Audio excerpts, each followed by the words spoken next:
Hello, everyone, and welcome to The Data is In. What do members say? A dialogue on COVID-19 and resilience with cooperative leaders in sub-Saharan Africa. My name is Celine Brown, Communications Manager of the International Cooperative Research Group, also known as the ICRG, which is the research arm of the U.S. Overseas Cooperative Development Council. I'm pleased to serve as your MC for today's webinar. If you haven't yet, we would love to hear where you are from, so feel free to share where you are joining us from and your affiliation in the chat. In today's session, we will first dive deeper into the ICRG's recently published COVID-19 and Cooperative Resilience in Sub-Saharan Africa study, co-authored by Dr. Megan Fitzgerald, Dr. Judith A. Hermanson, and Nicholas Hung. Next, we will hear from cooperative members directly impacted from COVID-19 who also participated in the study. Finally, we will review the key takeaways from today's session and explore actions that can be taken to strengthen cooperative resilience at the cooperative, community, and national levels. We invite you to submit questions throughout today's webinar, so please enter your questions into the Q&A box at the bottom of the screen. There will be time devoted towards the end for Q&A. Feel free to reach out to the research group via the private chat if you have any technical questions or comments, or if we can support you in any way.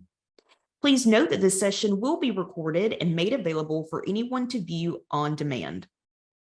To kick off today's event, I would like to introduce you to Dr. Judith Hermanson, who brings cooperative expertise, academic rigor, and hands-on international development experience to her role as director of the ICRG. Please welcome Dr. Hermanson to share opening remarks. Thank you so much.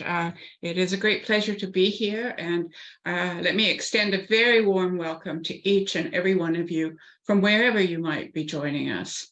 I am so glad that you could be here today to hear about some research that the ICRG has carried out to deepen understanding of the challenges that COVID-19 posed for rural cooperatives and communities in Kenya, Madagascar, Malawi, Uganda, and Rwanda.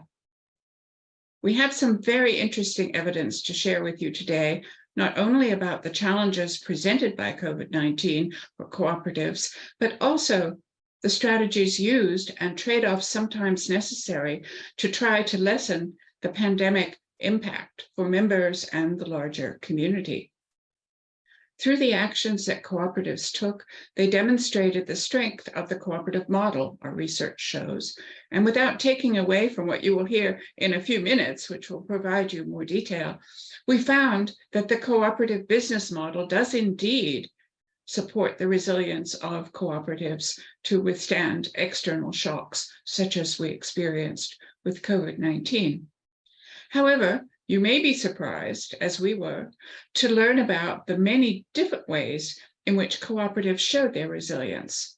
We found lessons about economic resilience for sure, but also about the commitment to community and to serving members. These actions bolstered and deepened resilience for many.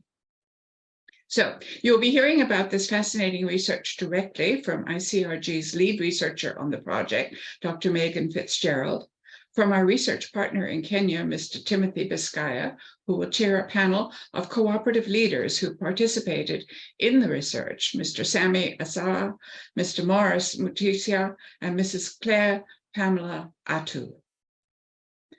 The research that we're sharing with you today, that all of the research, like all of the research that ICRG carries out, is designed to be applied in the real world. We don't want any reports just sitting on shelves. And so it's very important that it be well contextualized. The ICRG's distinctive, rigorous research process partners with local stakeholders. And today we're bringing the voices of the people whom I just mentioned, local cooperative leaders, to the forefront to help to nuance and amplify the evidence that you will hear.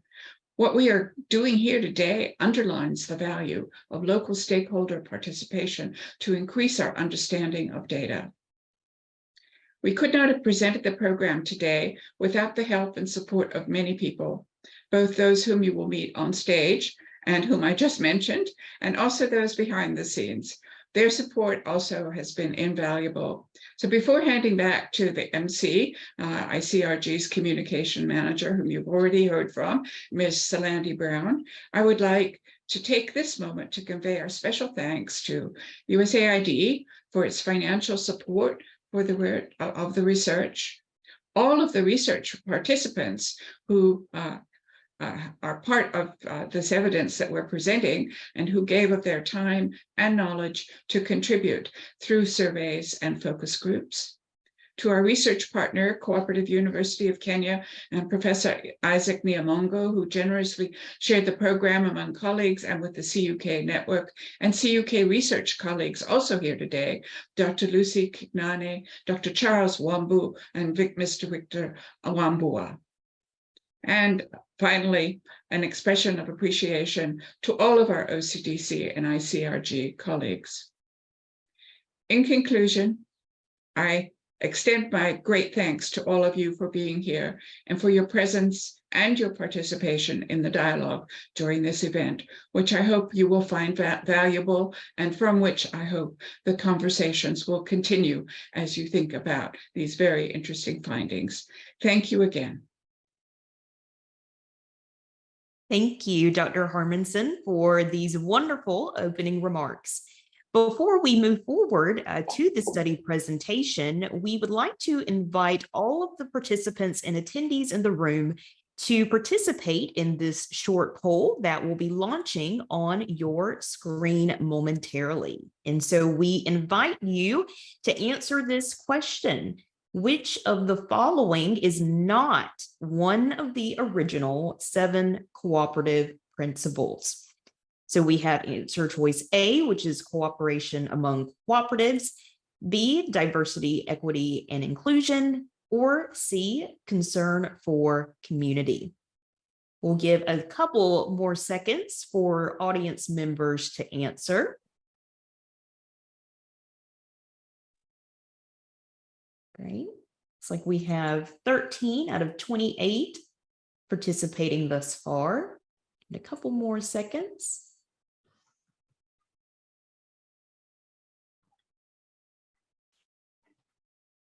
All right, we can close the poll now and share the results.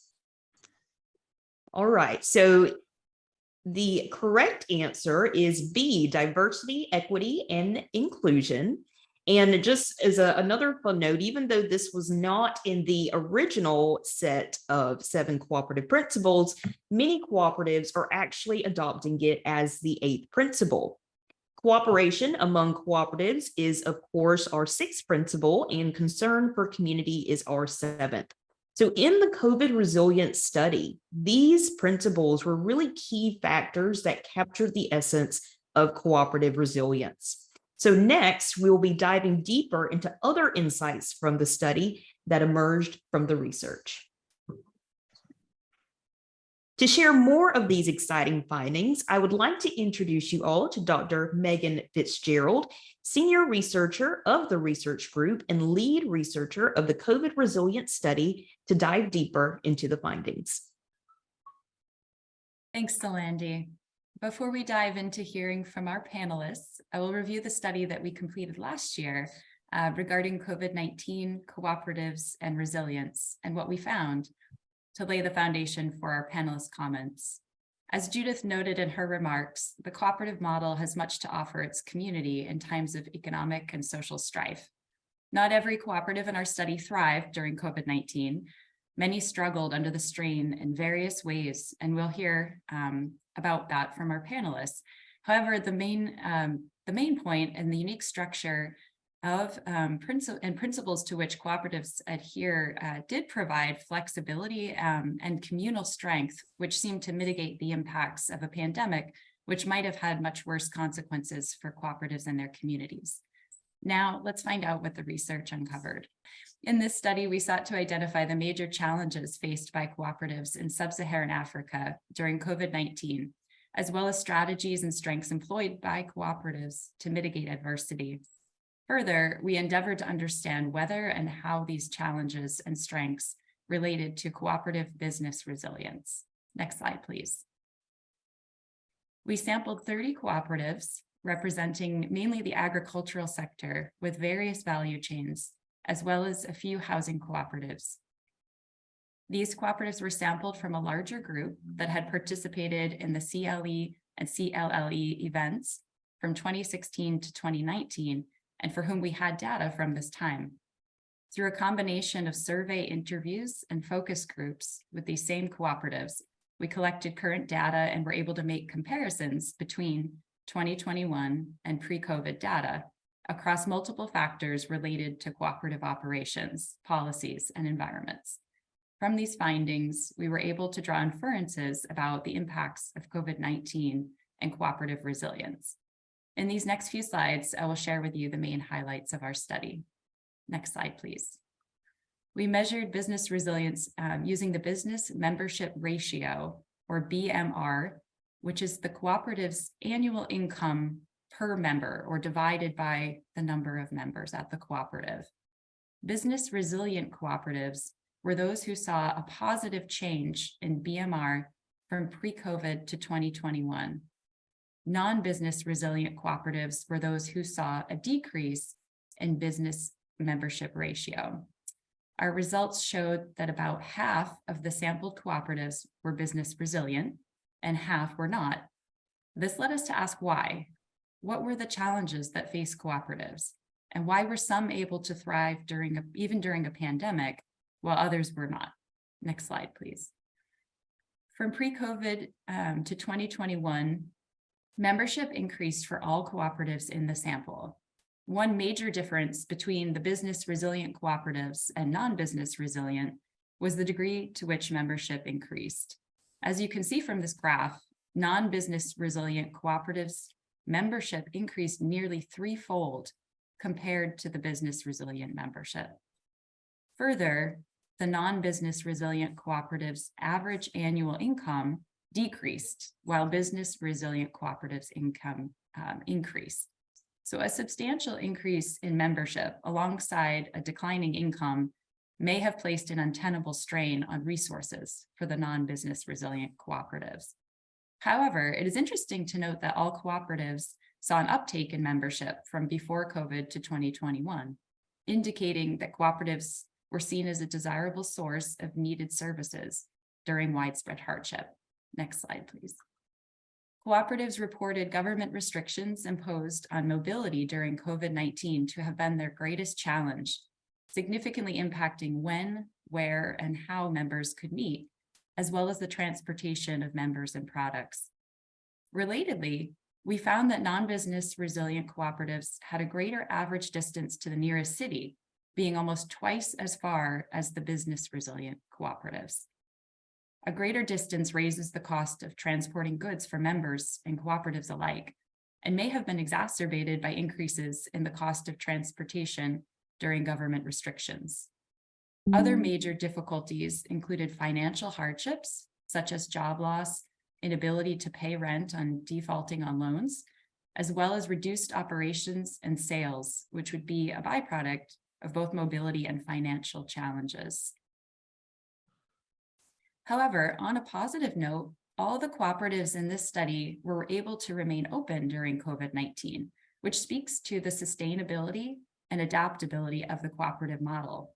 The ability to innovate new ways of operating through changes made in operations, policies, trainings, and the adoption of new technology were reported as major strengths for cooperatives, providing flexibility even in the face of external shock.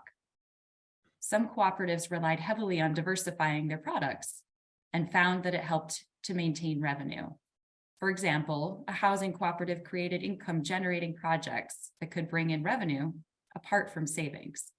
They now run posho mill machines, a welding workshop, and a car wash. In Malawi, an agricultural cooperative diversified their activities from growing only tobacco to growing other crops like soybeans in response to local and neighboring countries' demand. Additionally, the commitment and trust of members was cited as a significant strength. Some leaders spoke in the focus groups about their members choosing not to side sell, even when they were offered higher prices for their product. They remained loyal to their cooperative. Next slide, please. This slide shows two quotes, and I won't read them out loud, but I'll let you read them for yourselves. But they are two quotes from cooperative leaders who participated in the focus groups, highlighting the commitment of members as a main source of strength during COVID-19.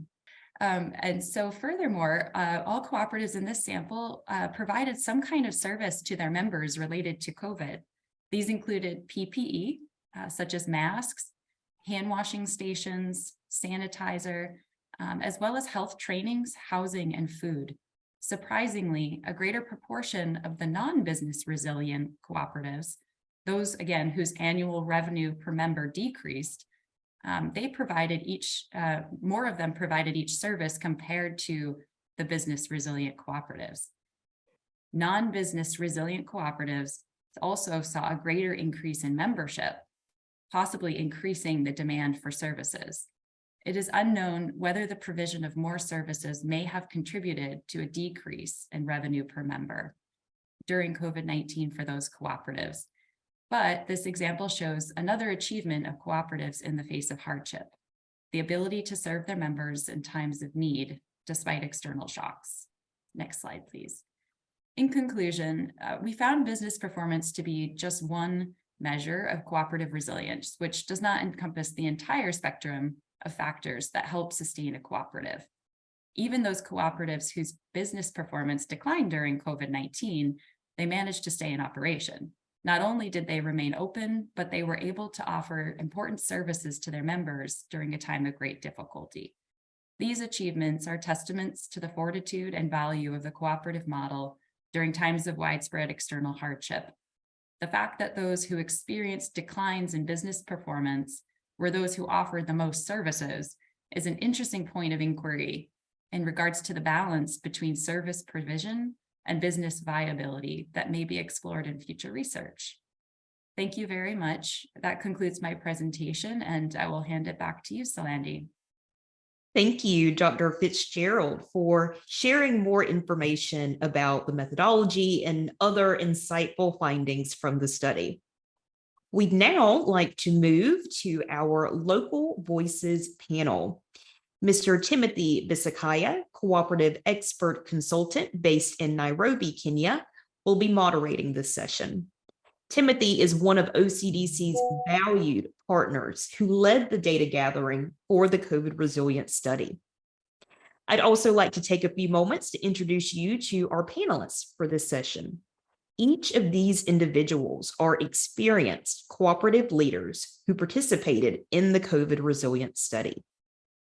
Our first panelist is Mrs. Claire Pamela Atu, Managing Director of the Gulu Community Dairy Farmers Cooperative Society in Uganda, who has 12 years of experience in the dairy sector and cooperative sector, supporting outgrower and smallholder farmer schemes. Our next panelist is Mr. Maurice Mutisia, Secretary of the Kamaki Farmer Cooperative Society in Kenya, who has over 16 years of experience in community development and mobilization activities. Our final panelist is Mr. Sammy Asava, Organizing Secretary for Vision for Youth Housing Cooperative Society based in Nakuru City, Kenya, who is a promoter of the cooperative business model in Nakuru City and its metropolitan areas. Please be sure to check out our panelists' full bios on our event website. Thank you all for joining us today. Timothy, I yield the floor to you. Thank you, Salandi. Good morning, good afternoon, and good evening, depending on the time of wherever you are. I would like to welcome you all to today's panel, COVID-19 and Cooperative Resilience in Sub-Saharan Africa. As you've already heard, my name is Timothy Bisakaya, OCDC Liaison Conduct based in Nairobi, Kenya. Once again, welcome to today's panel and feel free to tell us your experience or even ask questions in the chat section so that the panelists will be able to respond them after the session. It is my great honor to bring to you local voices in line with the study COVID-19 and cooperative business resilience in sub-Saharan Africa. Cooperatives are founded on the same values and operational principles. However, not all of them are resilient to crises in the same fashion. We will hypothesize that cooperative specific characteristics are particularly effective when micro, meso, and macro level characteristics are combined, and that the inherent advantage of the cooperative model at the micro level is not sufficient to overcome the large-scale economic recession in the ongoing crisis COVID-19 pandemic. Therefore, measures at meso and macro level will be important to strengthen the advantage of the cooperative model at the micro level.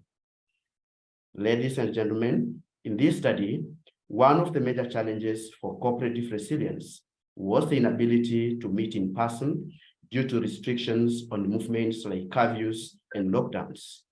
Cooperatives that invested in innovative mechanisms achieved meeting objectives and even provided services like training to their members without the need to gather in person. For example, some cooperatives switched to virtual meetings during COVID-19, but due to unpreparedness and lack of training, the switch proved ineffective and somehow costly to some cooperatives. I would like to bring in our first panelist, Mr. Sami Asava. Mr. Sami Asava, did your housing cooperative face difficulties in switching to virtual services during COVID-19? In having switched, do you feel more prepared for future shocks, such as another pandemic or even climate change? Will you continue using the same technology you have adopted in the near future or going forward? Sami? Can I continue? Yes, continue, Sami. Thank you. Okay, thank you, Mr. Timothy, for welcoming me once more again, and our moderators and other stakeholders. I'm happy to be one of the panelists in this session. As you've heard, my name's Sami Asava, Vision 4 Youth Housing Cooperative Society Limited, as an organizing secretary from Nakuru City. And I want to thank OCDC for the research. They came on the ground and really we expressed ourselves about what we went through during the pandemic.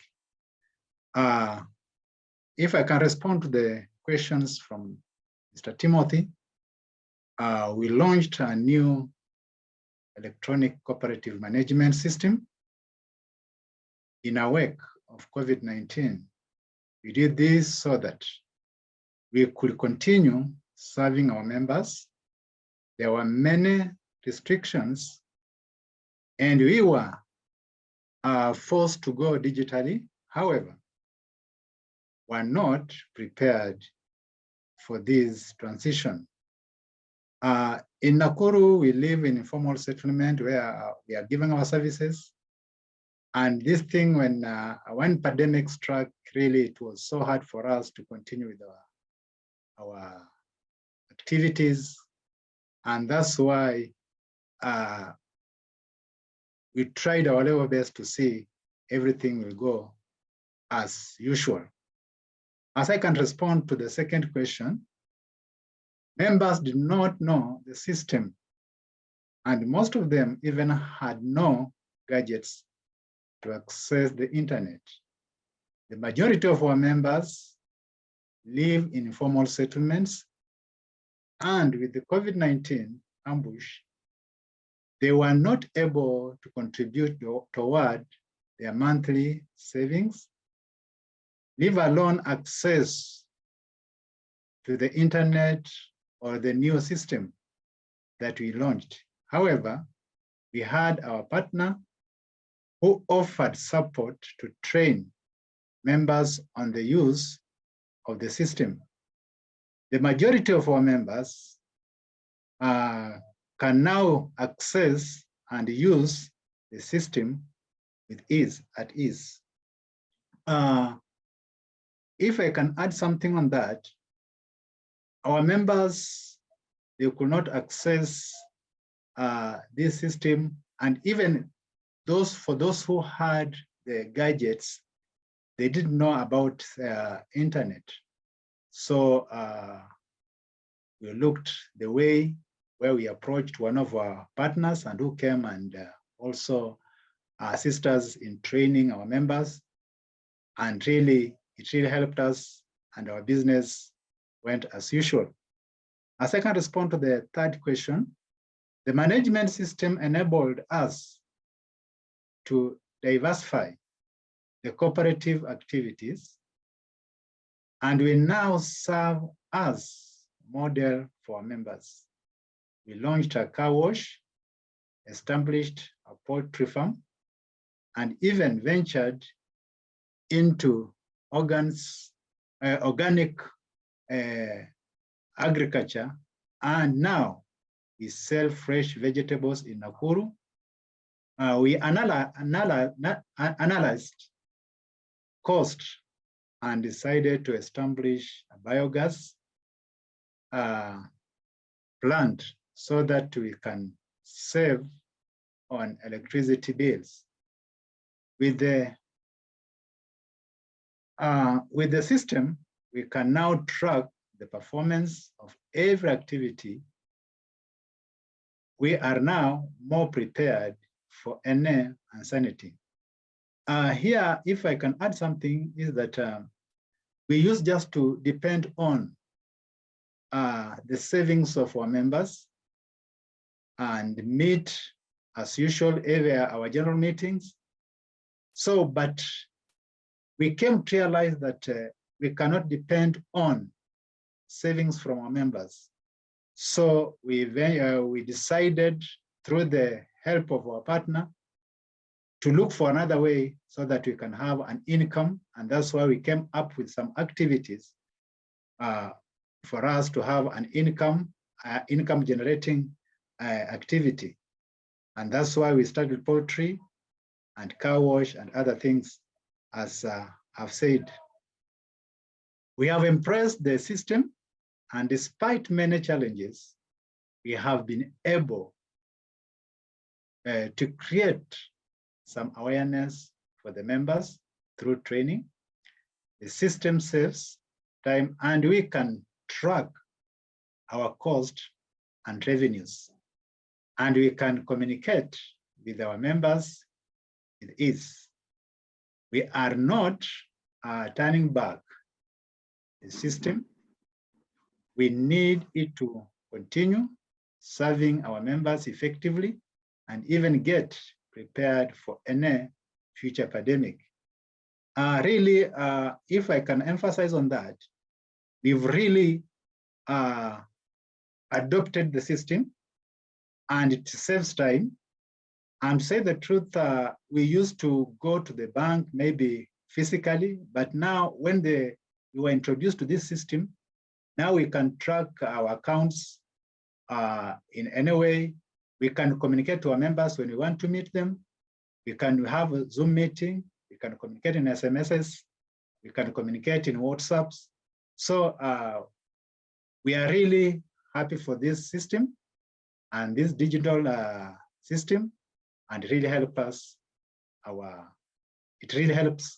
members to continue knowing or following up what is going in our organization.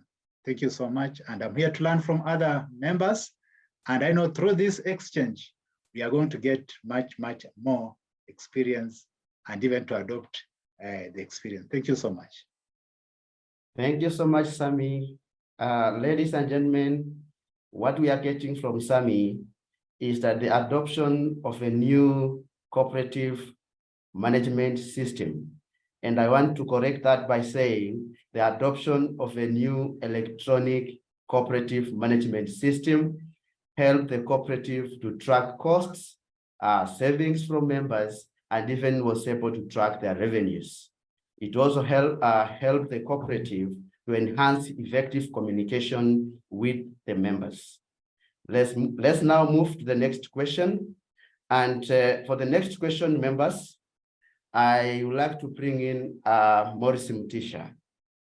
Cooperatives that prioritize member services and desires and financial robustness created a healthy balance of members, loyalty, commitment, and fiscal strength. All these were cited in the study as necessary ingredients for cooperatives to not only survive future external shocks, but to thrive across all the 7 cooperative principles. Mr. Maurice Mutisha, how did providing services to your members during COVID-19, such as masks, health training, and transportation, impact the ability of your bee farmers cooperative to maintain operations? What went into your decision to provide these services to your members? Welcome, Maurice. We provided these services like masks, sanitizers, and hand washing stations because they were health requirements. We not only wanted to protect our members against contracting the virus, but to ensure members could continue to bring their product, that is honey and other high products, to the cooperative. It also strengthened our relationship with members. They had confidence in us and we cared for them, and that's what put us ahead of many other cooperatives. On transportation, the cooperative had to move to members' locations to pick up honey and other high products and deliver them to the cooperative for processing. In this way, we were able to maintain timely and constant supplies from the members. We wanted to reduce the number of members visiting the cooperative and observe all COVID measures while ensuring that the cooperative operations, that is processing and packaging, continue normally. We resolved to adhere to the value of self-help, a call for social responsibility, but of importance, we wanted to bridge the gap between the cooperative and its members. It was a strategy for the going on concern while ensuring that we give maximum value to members. This increased the number of members. This increased the members' confidence in and commitment to the cooperative, meaning they did not sell their products. During COVID, people speculated that honey and propolis suspension, which is also a hive product, could boost immunity. So the cooperative was able to sell a lot of honey. So COVID actually boosted the cooperative market. Thus, we were able to provide these services. However, providing the services still impacted us negatively. We had to employ more workers to travel and collect the honey every day. But due to the increased market, we were able to be resilient. Seeing more local demand for honey, the cooperative has started packaging honey and the other hive products in smaller amounts to sell locally, not only for export. Thank you. Thank you, Maurice. Ladies and gentlemen, COVID-19 provided a need for creativity in terms of how FB Farmers Cooperative packaged its honey. Yes. Packaging of honey in smaller quantities helped this cooperative to serve the local market while still meeting the export demand. Thus, the cooperative created maximum value for its members. As we move to the last question, members, cooperatives that diversified their products and services were provided with alternative sources of income during the pandemic, which had an impact on the international market and borders, and service sectors such as housing and transportation. For example, agriculture cooperatives that integrated short-term crops had financial relief when longer-term crops suffered due to the disruption in the global supply chain caused by the pandemic. Bringing in our last panelist, Ms. Claire Pamela. Claire, one of the major strengths cited by cooperatives in this study was the ability to innovate new ways of operating, including diversifying products or services. Can you give an example of how your dairy cooperative diversified and why you think this is important to the resilience of cooperatives in the future? Claire? Thank you, Timothy, for the question, and also for the opportunity for me to be part of the discussion right here from the top of Uganda in Gulu. As a dairy cooperative, before the pandemic, we were mainly dealing with sales. However, with the COVID-19 restrictions, especially on movement, this was greatly interrupted. Milk delivery to the cooperative by farmers and also to the supplies being done to consumers became a challenge due to restricted movements, and this caused a lot of milk spoilage and hence a financial loss, especially during the first 4 months of the first lockdown of 2020 in Uganda. The cooperative then decided to engage in value addition and process yogurt, which has a long shelf life and high sales value. We introduced small yogurt packs of 100 grams, which were affordable at the time at about US dollars 0.13 or Uganda shillings 500. We also ventured into ice cream making. These two products helped to mitigate milk spoilage to a greater extent. The cooperative was also able to increase yogurt production to about 60% of the milk collected, hence made more income. To increase the sales of yogurt and ice cream, we employed salespersons who moved door to door selling the products. The cooperative also ventured into transport business and bought a tricycle, which we used to deliver milk, yogurt, and ice cream, and also to distribute these products to busy centers where the salespeople would then pick them and move within the communities and sell, but with strict adherence to the standard operating procedures that had been set by government at that time. We further diversified our business to animal feeds by opening a fodder bank where we planted improved pastures like Bracharia mollantes and Chloris diana, from which we then made hay and silage, which we sold to members and non-member farmers, and as well hired the tricycle to transport those feeds and also for transporting other goods for other clients. Then we ventured into soybean production to supplement the farmers' incomes, but also to enable them have the basic ingredients for making high protein content concentrates for their cows to produce more milk. The surplus soybean was bulked and sold by the cooperative. We also continued with the input sales, offering credit to farmers since many of them did not have money at the time to buy on cash. The experience during the pandemic taught us not only to rely on one product. Diversifying our products helped us earn more income, but also contributed to the cooperative sustainability to date. Thank you very much, Timothy, and everyone. Thank you so much, Claire.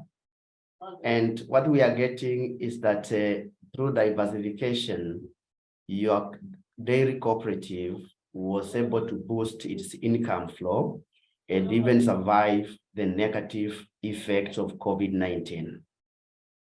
Ladies and gentlemen, findings suggest that cooperatives can provide advantage, not just to the existing members, but to the potential members to the economic sector they are in and to the wider society in which the economy is embedded.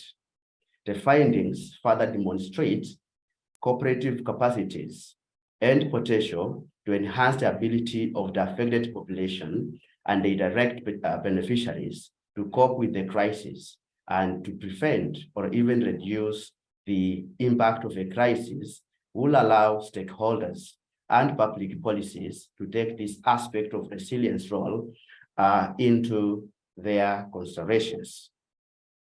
Whereas cooperatives are important to the economy for what they directly contribute in terms of common goods, wealth, jobs, resiliency, sustainability, and even fair redistribution of resources, they are perhaps even more important for their indirect role as concrete sources of inspiration for policymaking and economic practice.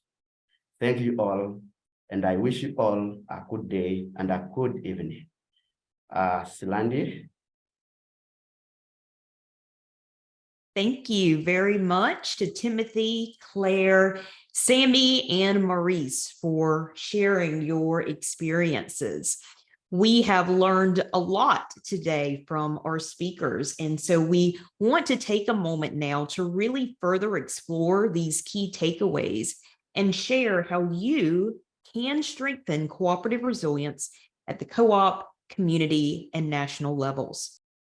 All right, so we learned that COVID brought some major challenges for cooperatives, and this includes inability to rely on transportation and in-person meetings due to government restrictions, inability to get products to the cooperative or markets, being unprepared to adopt and use new technology, and increases in membership alongside declining revenue.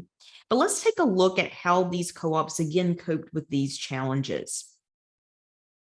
The co-ops represented in our sample leveraged innovation and diversification to survive. This was seen, of course, and as shared by our panelists, by selling honey to local markets, making yogurt and cheese out of milk, and adopting new technology.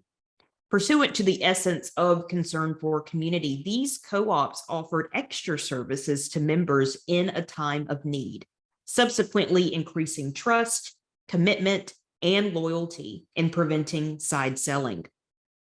An additional takeaway from this research is that there is more than one way to measure resilience. Our research focused on business performance, which is only one spoke in the wheel of cooperative resilience. Other indicators of resilience can be used in tandem with business performance and other purely economic measures to understand the spectrum and complexity of factors contributing to cooperative resilience in a broader sense. Now, here are a few ways that different bodies can help strengthen resilience in cooperatives.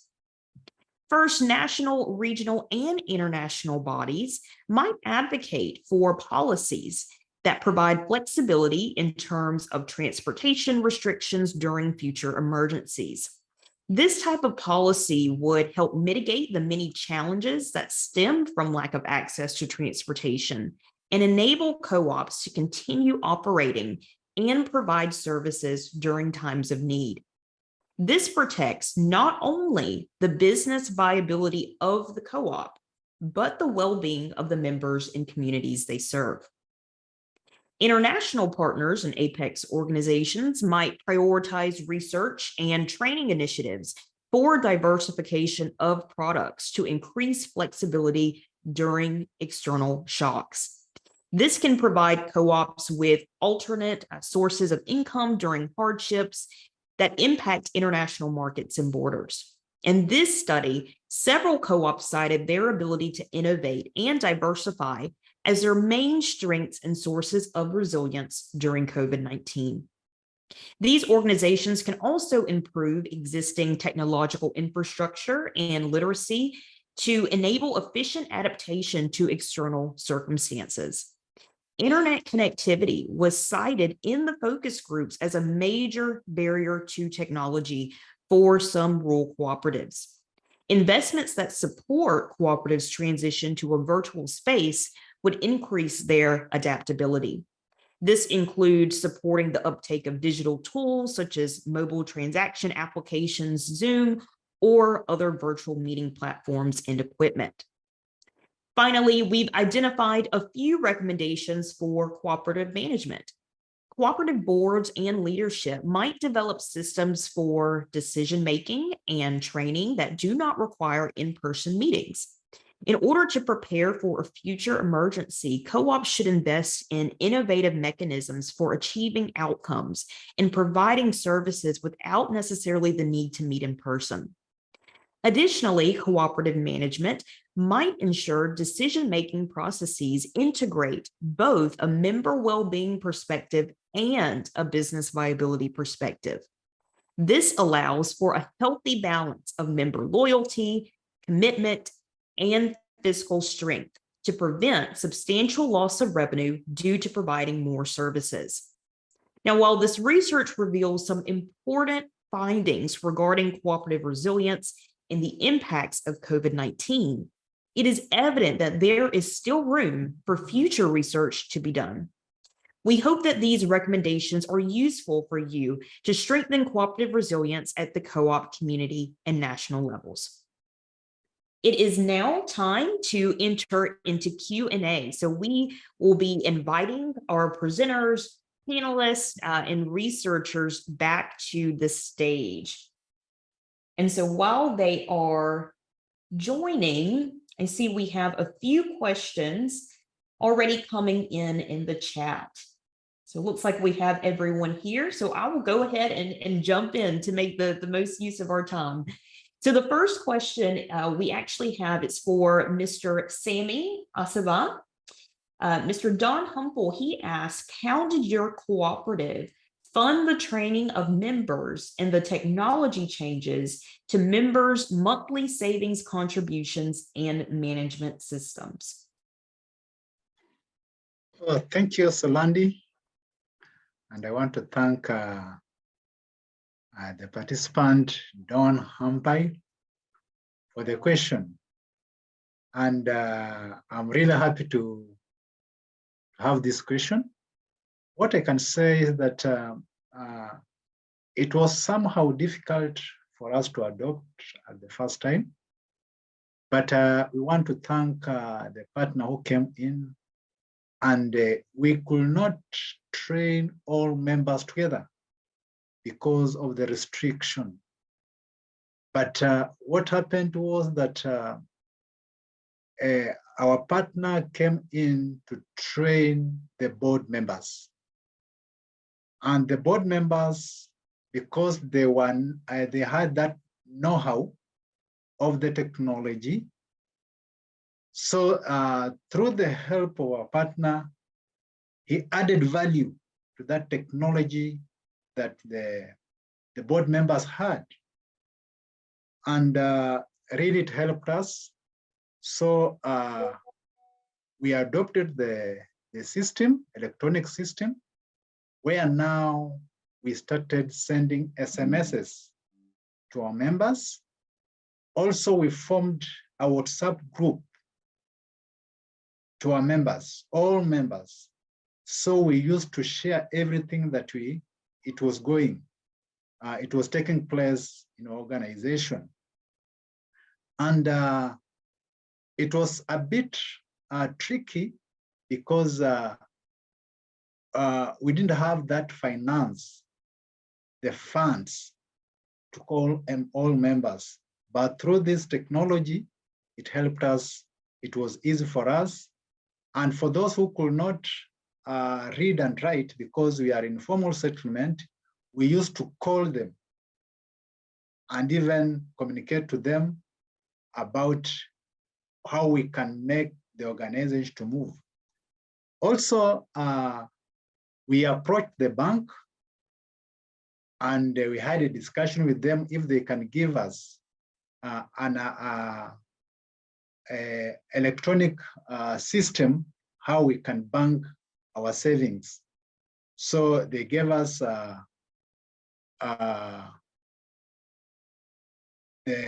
the number that we can send our savings. And that's why our members could not now go to bank direct, but they could now post or they could they deposit their finances through M-Pesa, and even in to the agents, and the system was so easy for them. And we were following up how they are doing, because when somebody was depositing his or her money or her savings to the bank, he could send us the message that he received from the bank, and then we write the receipt to the member. So it was so easy for us, especially to the board members, to be trained fast, because they had a know-how. Thank you so much. Thank you, Mr. Asaba. The next question that we have is, and this is open to any of the panelists, could any of the panelists comment on their experience in coping with new membership? How did their members feel about it? So Sammy, Maurice, Claire, any one of you could answer this one. Thank you. Thank you, Slanda. I could take on our experience. While we managed to register new members during the pandemic, it was not really very good for the cooperative, because since most of the activities like meeting, trainings were halted, we were not able to engage them into the membership activities. And since we're direct cooperative, for those that did not have direct animals yet, even the supplies could not come from them for us to further engage them. So for us, much as we registered new members, it basically stopped on registration, but the actual membership engagement in the various activities that the cooperative is carrying out was not being done. That was our experience. Thank you. Thank you, Claire. Thank Maurice? you for that question. Yeah, and I'm Maurice from Kamaki Farmers Cooperative. In our approach, we faced the challenges, and then we realized that we had some activities which could not run, and the activities were funded. So in our budget, we relocated some funds for meetings which were banned, and some other activities which involved public gatherings. So we sat down as a board and agreed and minuted to relocate the funds so that we can chip in to providing transport for collection of products and initiating electronic money transfers from the bank to the cooperative and from the cooperative to the members while paying for the products. So that is how we got the funds. It was through relocating of the activities which were banned in order to initiate the new technologies into the cooperative and undertake the new costs. Thank you, everyone. Great. The next question that we have is for Ms. Claire. Pamela Atu. I believe this is from Mr. Don Humpole again. He asks, did your cooperative take out loans to undertake your diversification efforts? If so, from what type of financial institution? And if not, how did you fund them? Thank you, Mr. Don, for the question.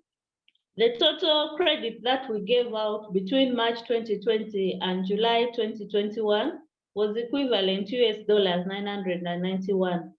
This was mainly in the inputs that were given, like seed loans for soya seeds, and also for the inputs, those were the dairy inputs, mainly the drugs, the mineral blocks, and then some treatment for their animals, which were offering on credit. Out of that total $991, we were able to recover $934, but this took quite a long time. Up to now, we still left with $58, which we have actually written off as a bad debt, for the reason that one of the farmers died due to COVID, and she had picked quite a large credit amount, while another farmer lost their animal and they could not pay back the credit because how we recover the money, we use the check-off system where we deduct a certain percentage of their credit off the milk they supply every month. So that amount of $58 became a challenge for us to cover, since one of the persons had died and the other had also lost the cow, where we would be able to recover the money.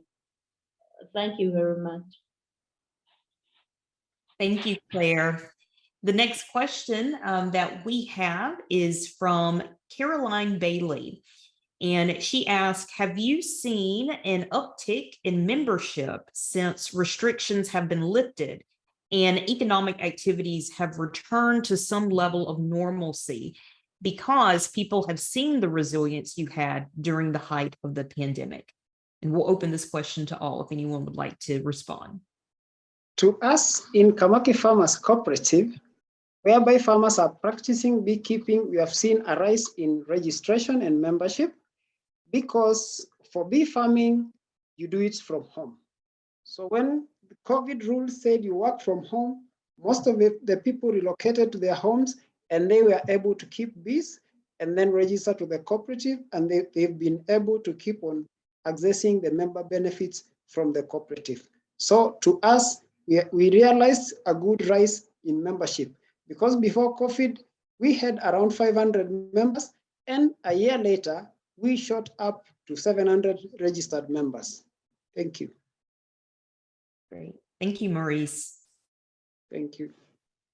Yes, on our side also, there was an increase in membership because farmers realized that with milk at home, you could still survive, you could still have something to take, and also earn income on a daily basis. And also the inputs that were needed for them to produce the milk were not charged at the time, because grass is literally free in northern Uganda. So many of them came realizing that the dairy farmers at least survived better during the lockdown as compared to those who were engaged in other businesses where they had to move long distances away from their homes to do the businesses or to look for the materials that needed them to push on their businesses. So we had more people coming in knowing that in dairy they would still survive with or without the lockdown. Thank you. Okay, if I can add something on the question that it was asked. I think for us to adopt the system, we started with the board members, as I said so. And when the lockdown was put out, now what happened is that now we started mobilizing our members in our meetings and even giving more information how they can do things online or through the electronical system. And really, it has really helped. And also, as I say, that we used to come in the meetings and we give our savings, cash. But for now, we are not using cash. Now they are using electronic system, technology. And now we don't wait until the meeting day or the general meeting, but they can deposit their savings all the time. And it really helped us. And also, when we engaged in other income generating system activities, it has really helped us. And especially our members have adopted the system. Some of our members, because we are a housing cooperative society, and we have land where some members have located, they have built their houses, they are there. Now, there's some of them are now, they are keeping poultry, and they're doing that organic farming. So it has become so easy for us, and even to our really members, now they have something that they can have for themselves. Now they are not depending on the salary or other business that they're having, but they have engaged in other businesses through the trainings and the knowledge that we received from our partners. And it has really helped us. And we are looking forward even to have a farm, because even we can have a large scale farming where we can give services to our surrounding people, and really it has helped us. And what I can say, COVID-19, it became just for bad things, but it came even to open our minds now to do other things that we were not doing. And really, we are really appreciating even for the partners who popped in to help us to engage in other activities. Thank you so much. Thank you, Sammy. We have a few questions about the research and maybe the process itself. Timothy, could you share, I know you played a very critical role in the data gathering for this study, and so could you share anything that you learned or any insights that you'd like to share with the audience? Thank you, Slandy. And generally, this process began by, some surveys where we went to the field together with other colleagues, and we were able to interview around 30 cooperatives. We later on organized focus group discussions with the leaders, cooperative leaders, again from the same cooperatives in Kenya, in Uganda, in Malawi. We had Madagascar. And generally, what we wanted is we wanted to dive into the real impact of COVID-19 that on these cooperatives. For example, the question was asked on membership, and you could see that actually membership increased, for some of the agricultural cooperatives. Just like it did, it was the case in 2007 when we had the global, financial crisis. But of importance to note why this membership increase is that in the focus group discussion, most members did mention that these cooperatives actually formed as marketing outlets. That the reason as to why most of these agricultural cooperatives in Kenya and indeed across Africa is to solve the sole challenge of marketing, of accessing a market. And you realize, therefore, for example, some schools were closed down. Some, public offices like hospitals were closed down.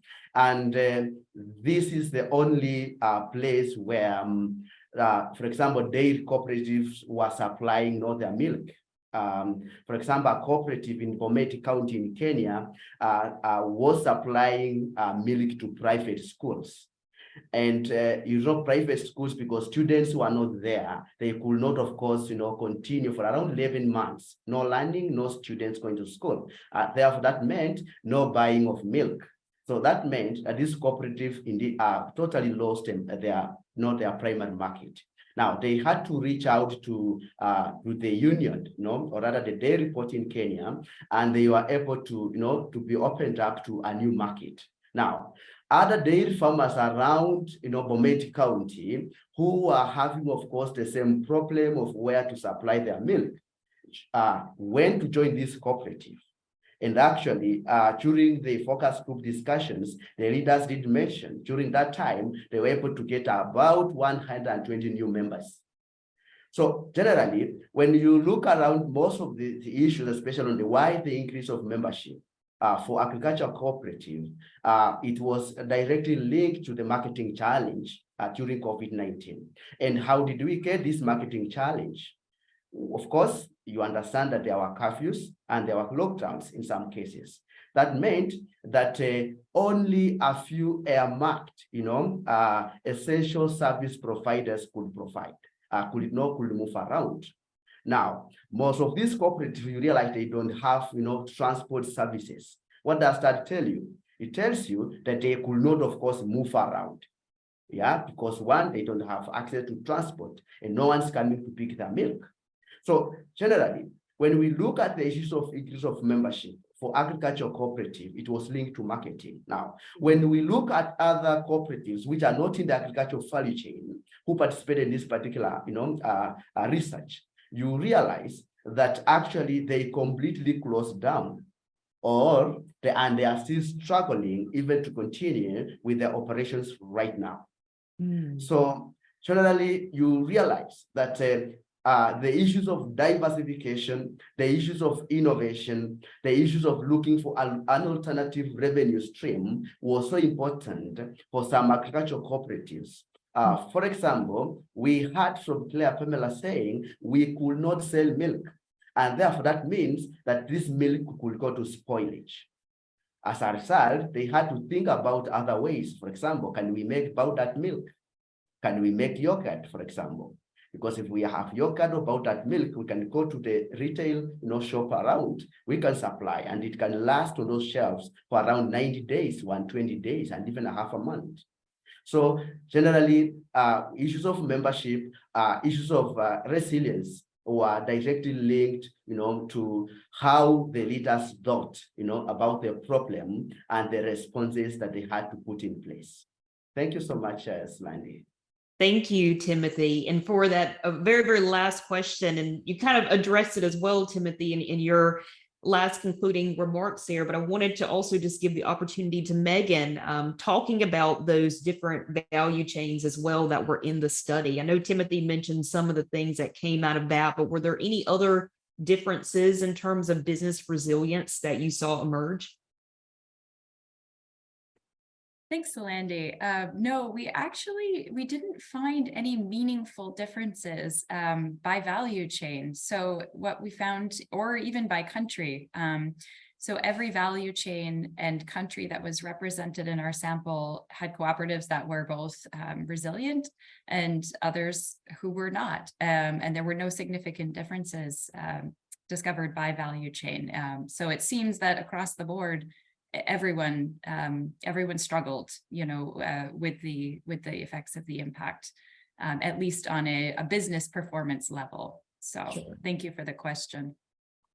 Great. Well, thank you so much to our presenters and speakers for answering, and thank you to the audience for your questions as well, and for setting aside the time today to learn about today's topic. Before we conclude, we want to take one more opportunity to hear from you. And so we will now be opening up our Mentimeter app that you can use in order just to answer a quick question that we want to know. And that is, what was your single biggest takeaway from today's session? So there will be a couple of ways, it'll launch shortly, and there will be a couple of ways that you can participate in this poll. If you are joining the webinar from the Zoom app, you can click the pop-up dialog box on your screen. So just please click that, click open, click vote, and you can join in order to answer this question.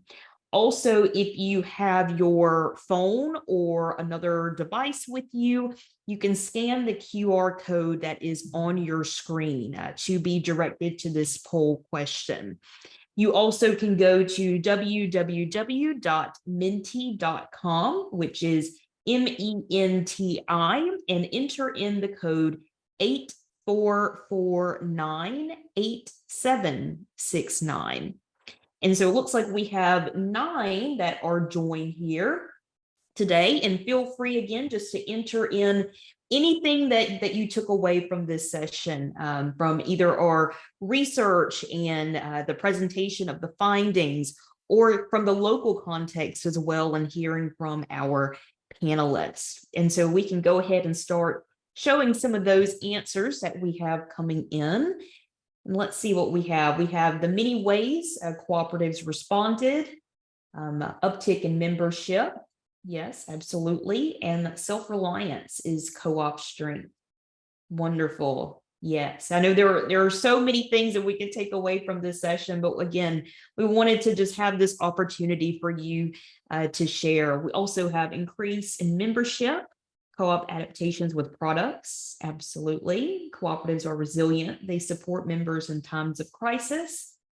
We have, when allowed to solve issues for survival, group cooperation is a vital quality. Wow, yes, all of these are incredible takeaways. And again, we just thank you so much for setting aside the time to learn about our research today. So in closing, we'll stop sharing the Menti right now, but we'll leave it open. So if you do have additional takeaways to share, then you are more than welcome to go back to that link and to add your key takeaways and learnings from today's session.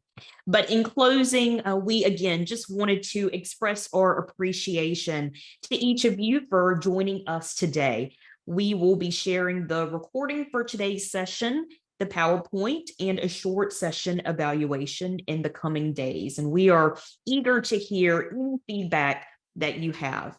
Be sure, again, to check out the full COVID resilience report. It was made available on our event website, but if you haven't had a chance to check it out and read that full report, then please feel free to go to the link to read that.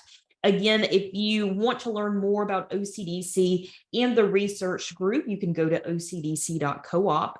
And if you have any additional questions or comments, you can contact us on the contact details that you see on the screen.